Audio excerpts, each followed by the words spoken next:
right, Job chapter 3, let's call this one chipping away at endurance, as we see Job curse the day that he was born, ask why he was ever born in the first place, and then ultimately ask why those who crave death are forced to live, before it's going to seem that he is almost afraid to even think, because he's going to say that the very thing that I dread chases me down or happens to him.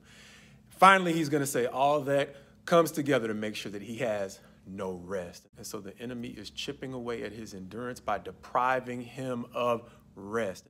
And it's one thing to be deprived of physical rest, but the thing that seems to compound Job's woes in chapter 3 is the fact that the things he experiences are very similar to things that the Bible describes befalling the wicked.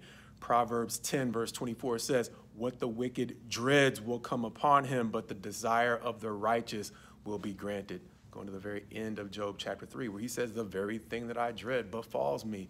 Likewise, this is going to come up later in the word, but Revelation 9:6 says, "And in those days, people will seek death, but will not find it."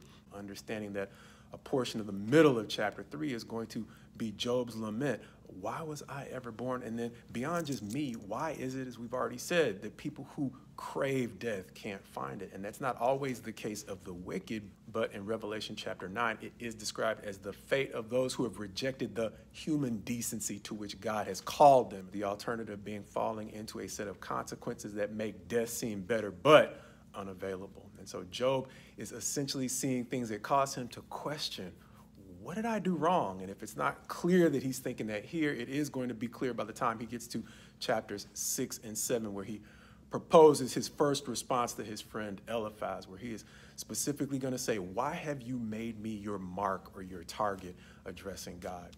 And so in this chapter, where we see Job seemingly deprived of both physical rest and peace of mind, the irony goes back to the first two chapters, where we said 3 times in 2 chapters, it's describing Job as a blameless man. But now in chapter 3, he's stuck in a situation where the very thing he thought he might have been able to trust, even if everybody else went away, was God.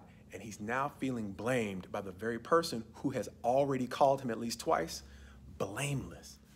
The enemy chipping away at Job's endurance by convincing him that his misfortune is the result of God's condemnation, when Job's actually going through this not because of how little God thinks of him, but because of how much God actually thinks of Job.